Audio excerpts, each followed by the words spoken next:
ஒரு காலத்தில் இந்தியாவில் ராணுவ விமானங்கள் தயாரிப்பது என்பது கனவாகவே பார்க்கப்பட்டது. உலகின் முன்னணி நாடுகள் மட்டுமே கொண்டிருந்த அந்த தொழில்நுட்ப திறனை இந்தியா எப்போது அடையும் என்ற கேள்வி பலரிடம் இருந்தது. ராணுவ விமானங்கள் என்றாலே வெளிநாடுகளிடம் வாங்குவது, பராமரிப்புக்கு கூட பிற நாடுகளை நம்புவது என்ற நிலை நீண்ட காலமாக இருந்தது.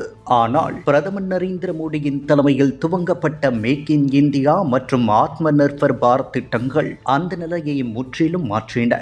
இந்தியா வெறும் வாங்கும் நாடாக அல்ல, உலகத்தர உற்பத்தி மையமாக மாற வேண்டும் என்ற இலக்குடன் பாதுகாப்பு துறையில் உள்நாட்டு உற்பத்திக்கு முன்னுரிமை வழங்கப்பட்டது. வெளிநாடுகளை எதிர்பார்த்து கொண்டிருந்த அதே இந்தியா தனது சொந்த மண்ணில் தயாரித்த ராணுவ விமானத்தை வானில் பறக்கவிட்டு உலகை திரும்பி பார்க்க வைத்துள்ளது. இது வெறும் விமானத்தின் சோதனை பரப்பு அல்ல, பிரதமர் நரேந்திர மோடியின் ஆத்ம நிர்பர் பாரத் கனவு சிறகடித்து பறந்த வரலாற்று தருணம். குஜராத்தின் வடோதராவில் டாடா ஏர்பஸ் உற்பத்தி மையத்தில் உருவாக்கப்பட்ட முதல் இந்திய தயாரிப்பு C295 ராணுவ போக்குவரத்து விமானம் வெற்றிகரமாக தனது முதல் சோதனை பரப்பை நிறைவு செய்துள்ளது.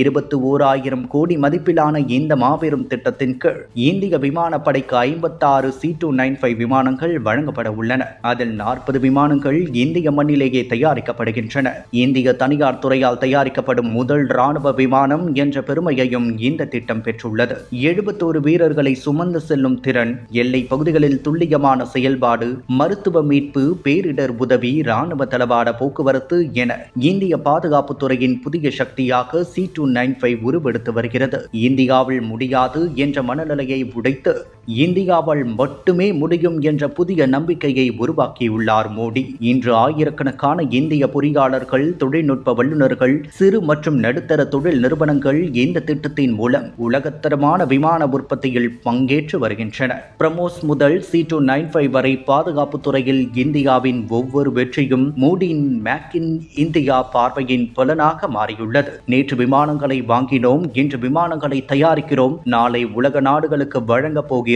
இதுதான் மோடியின் இந்தியா, உலகம் கவனிக்கும் புதிய பாரதம். இனி இந்தியா வாங்கும் நாடல்ல, உலகத்திற்கு உருவாக்கி வழங்கும் நாடு.